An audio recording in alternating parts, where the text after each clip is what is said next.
सर्पदंशाने 3 विद्यार्थिनींचा मृत्यू झाल्यानंतर गडचिरोलीच्या धानोरा तालुक्यातली जपतलाई अनुदानित माध्यमिक आश्रमशाळा सध्या ओस पडली आहे। या शाळेची पटसंख्या 233 आहे।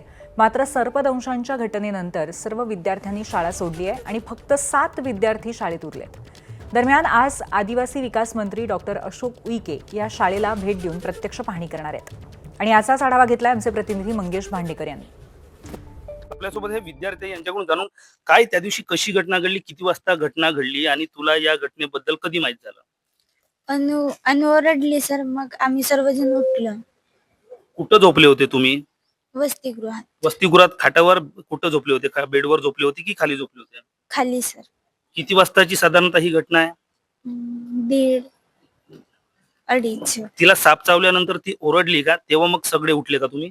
Yes sir. तुला कधी माहित झालं? 2:30 वाजता सर। ते बोंबावली तेव्हाच माहित झालं सर।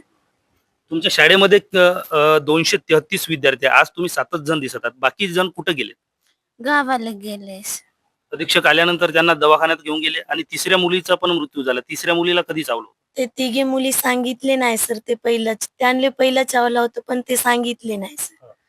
ते अन्नूला चावला तेव्हा मला माहित झालं सर। ती किंचाळली तेव्हा सर्वजण उठले का तुम्ही? Yes sir. मग त्याच्यानंतर काय सर्वजण जागे राहिले का रात्री परत झोपले?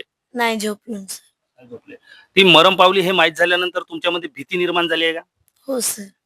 अशा या कठोर भूमिकेमुळे संस्था चालक असेल किंवा शाळेतील अधीक्षक, या प्रकरणी शाळेतील अधीक्षक आणि मुख्याध्यापक यांच्यावर धानोरा पोलीस ठाण्यात गुन्ह्याची नोंद सुद्धा करण्यात आली आहे।